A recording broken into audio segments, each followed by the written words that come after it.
Dausa honour killing मामला, जिसमें हम आपको बताएं इस पूरे मामले में हत्यारे पिता की 1 दिन की रिमांड आज खत्म। और इसी के साथ अपहरण के आरोप में 6 आरोपी को जेल। 1 मार्च को किया था युवती का अपहरण, 3 मार्च की रात में की थी युवती की हत्या। कल कोर्ट में भी थी सभी आरोपियों की पेशी।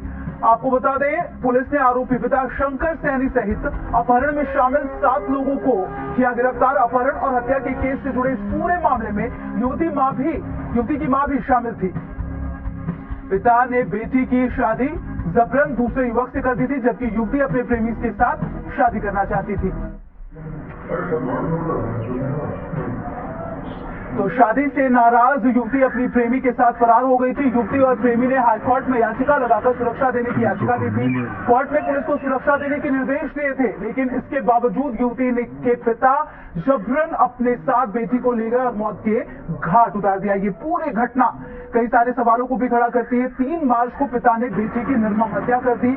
दौसा ऑनर किलिंग ये पूरा मामला हम आपको बता रहे हैं, जहां पर एक पिता ने अपनी बेटी की हत्या कर दी थी। हत्यारे पिता की 1 दिन की रिमांड आज खत्म हो रही है। और न सिर्फ पिता ने बल्कि 6 आरोपियों को भी जेल में आना है। इस पूरे मामले में पुलिस की सतर्कता निश्चित तौर पर सामने आई, क्योंकि जो पुलिस है उसने तुरंत ही आरोपियों को पकड़ा था और 3 मार्च को यह पूरा मामला हुआ था।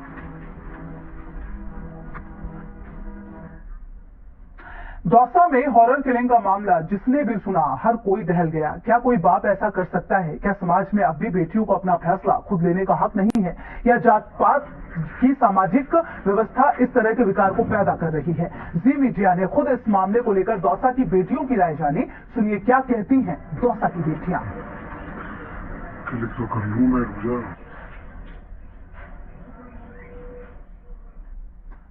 एक पिता को अपनी बेटी का प्यार करना रास नहीं आया और सामाजिक प्रतिष्ठा के चलते बेटी को मौत के घाट उतार दिया, जबकि कानून ने आज युवक युवतियों को अपने भविष्य के फैसला करने का अधिकार दिया। और हमारे साथ कुछ महिलाएं हैं। जिस तरीके से एक पिता ने अपनी बेटी की हत्या कर दी, तो क्या ये जायज है? और क्या युवक युवतियों को जब कानून ने अधिकार दिया हुआ अपने भविष्य के फैसला लेने का, तो फिर इस तरह की घटना कहां तक जाएगी? ये मानवाधिकारों के उल्लंघन के साथ साथ अनुच्छेद 21 के में जो गरिमा के साथ जीने का अधिकार है उसको भी बाधित करता है।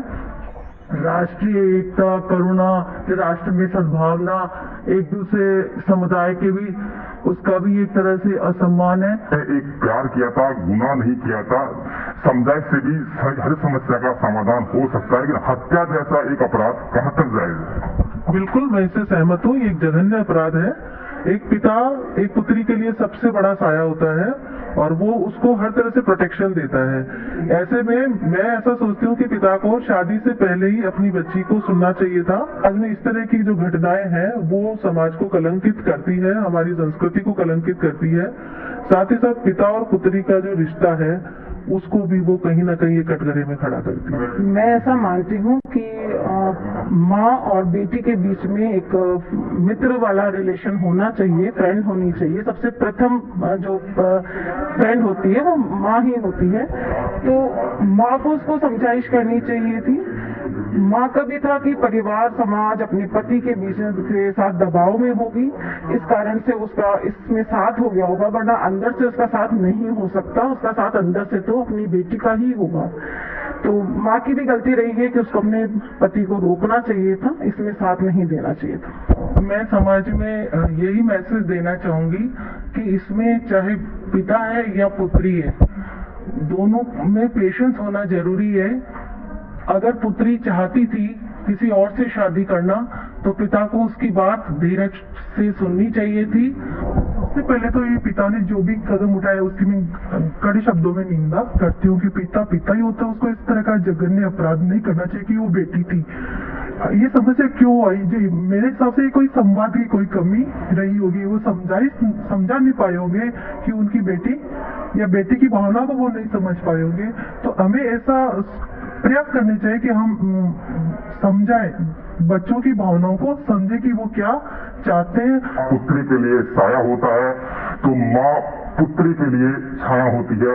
ऐसे में पिता ने जिस तरीके से घिनौना अपराध किया, युवती ने केवल प्यार किया था और उसे समझाइश के जरिए इस मामले का पटाक्षेप कर सकते थे, लेकिन उन्होंने घिनौना अपराध कर दिया जो कहीं न कहीं समाज के लिए एक कलंकित करने वाला अपराध